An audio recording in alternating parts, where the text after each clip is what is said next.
হবেই।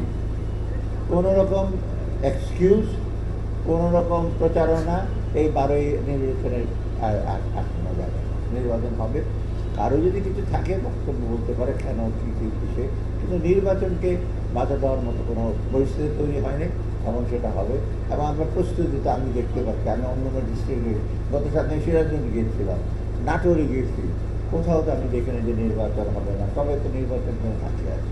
ধন্যবাদ।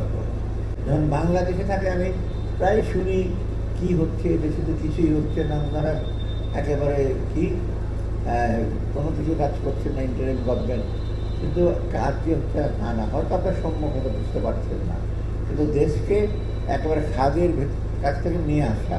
আর অনেকে বলে দেশ আইসিইউতে চলে গেছিল, এটা যথার্থ, কিন্তু আমি তো অর্থের ব্যাপারটা জানি, তো ভেতরে কি আমার নিজেরই তো জানেন ব্যাংকিং সেক্টর কী হয়েছে। একটা ব্যাংকে 40,000 কোটি টাকা জমা আছে, সেটা 80%, 32,000 কোটি টাকা নাই। এখন এই খুঁড়িয়ে খুঁড়িয়ে চলছে এখন, এবং সমস্ত কিছু ভারগুলো আমাদের উপরে পড়ছে, আগামী সরকারের উপরে পড়বে। অতএব আমরা ওখান থেকে নিয়ে আসি, এবং বিশ্বে কিন্তু বাংলাদেশ সম্পর্কে অত্যন্ত ভালো একটা ইমেজ আছে। সেটা অনেকে বলে যে খারাপ, কিন্তু আমি তো বিভিন্ন দেশের কথা বলতে, ওরা বলে তোমার বিভিন্ন প্রতিকূলতার মধ্যে যেটা করেছ অত্যন্ত প্রশংসা। তবে সামনে অনেক চ্যালেঞ্জ আছে, অস্বীকার করার উপায় নাই, কঠিন আরও পথ সামনে আছে, সেগুলো আমার সামনে এগিয়ে দিই।